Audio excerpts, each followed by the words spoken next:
दही के बना दिया? हाँ। कितना के? 36 लीटर। अरे यार लीटर से दही ना मिले, किलो से मिलेला। हाँ तो वह 36 किलो लीटर। अरे यार पागल कर देवे का रे हमरा के। हाँ? और गाड़ी? गाड़ी ले ला 53। 53। अब तू बुझ गई ना, लिखा तब बस हो गई। ये सब का ड्रामा हो रहा है? हम धोनी के घर के नौकर ना, घर के सदस्य समझ के घर में रखनी, ताकि हमारा बेटा के अच्छा संस्कार, अच्छा परवरिश दे सकल। धोनी के ये करतर लगे हमरा से बिना पूछे हमार बेटा अपन बियाह तय कर लो। हमरा अब मालूम पड़ता। खाली काला से ना होला, बेटा के फर्ज भी अदा करे के पड़ेला।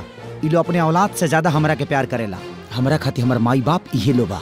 देखो बेटा, हम तारा से कितना प्यार करेनी एकर एहसास नहीं के तारा।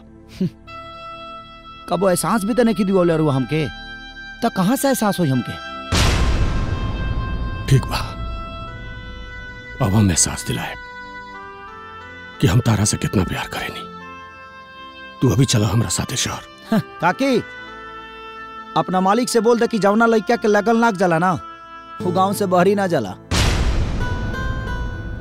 देखो बेटा, तू हमरा से नाराज होके अपन जिंदगी तबाह मत करो। हम तारा के मनमानी ना करे दे, आखिर बाप है तार। खाली कहला से बाप ना होला, कबो बाप के फर्ज अदा के लिए बनी करू हमरा खातिर। इतार भूल बा। ये अचानक हमरा पर इतना प्यार जागल रहू, आखिर ओकर वजह का बा? डायरेक्ट मुद्दा पाई ना रुआ। हम माही से तार बियाह तय कर दिल बानी। लेट हो गई पापा, बहुत देर का देनी रुआ। माही तारा से प्यार करेली। हम रानी से प्यार करेनी। माही ही हमरा घर के बहू बनिया, और हम रानी के वचन दे चुकल बनी कि हमार दुल्हन रानी ही बनी है। तो फिर हमार फैसला भी सुन लो। अगर तहार ब्याह हुई तो सिर्फ और सिर्फ माही से ही हुई। आइए हमारा आखिरी फैसला बा। त जैसन सोच ले रहनी वैसन धनिया मोर बड़ी सावरन। बढ़िया से कर बे। हाँ। थोड़ा छरहर पातर थोड़े। ओ भाई साहब, आई बता नहीं है ना? चलो हाँ, चमत्कार हो गए रे। कहा प्रभु इतना खुश हो गया का? अरे जेकर नंबर खोजत रानी हमनी उता साक्षात चल के आवता। हाँ गुरु। हाँ चल चल चल चल चल। आ रहल बानी। जय राम जी की। रुकी जुतवा पहन ली।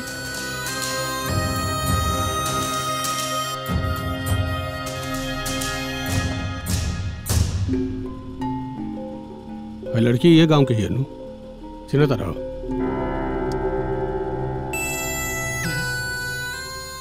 एकरा के हम का पूरा गांव जवार चीनेला एकरा के।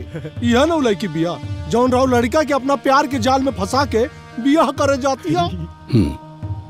हम एकर जाल के तूर तार के फेंके जाता नहीं। बैठा। सही जगह ही नहीं है। अति उत्तम विचार। चली रउआ के ओकरा दुआरे पहुंचा दी। ए चलवा। Yes boss. तू पीछे बैठ, हम आगे बैठा तानी। ओके।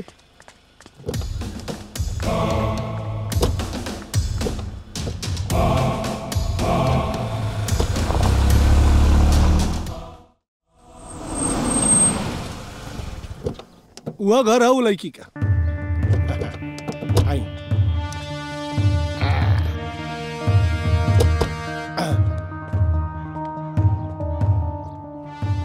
वो घर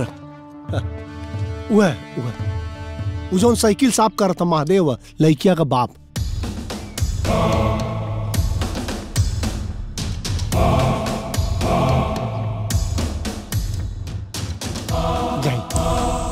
ए चला पक्का बा गुरुदेव, साल के बियाह कटवा के बाद रउए के मिली। बियाह कटवाना बे, रानी चाहिए।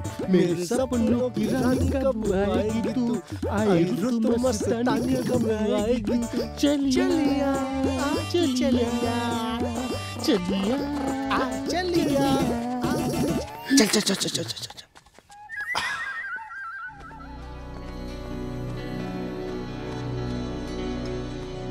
रानी तोहरे बेटी है।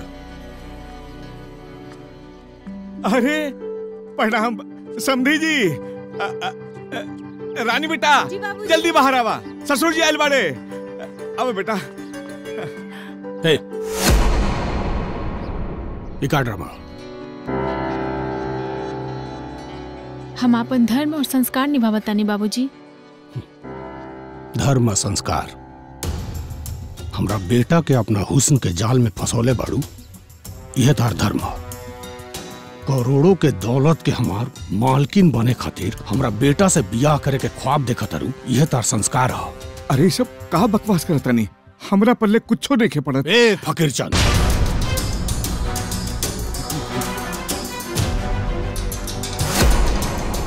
हमार समधी बने के ख्वाब छोड़ दे। हमार समधी बने के ना तोरा औकात बा और ना ही हमरा घर के बहू बने के तोरा बेटी के हैसियत।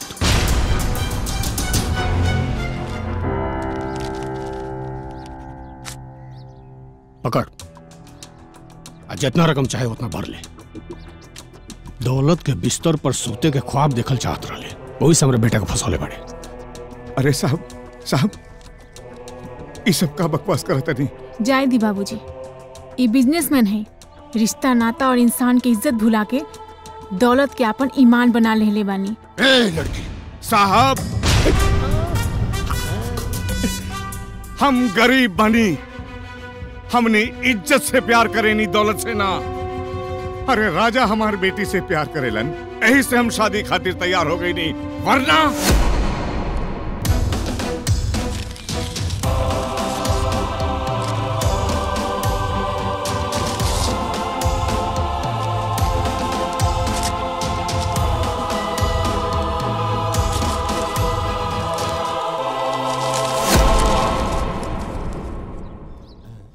रउआ जैसन घमंडी इंसान के मुंह पर हम थूकल भी पसंद ना करेनी।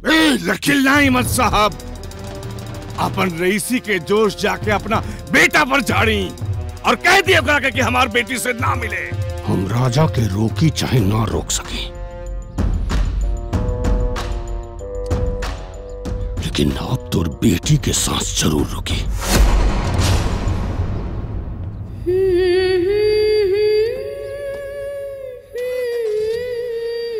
मेरे सपनों की रानी कब आएगी तू। हट पगले, अब ऐसे गाओ। मेरे सपनों की रानी अब आएगी तू।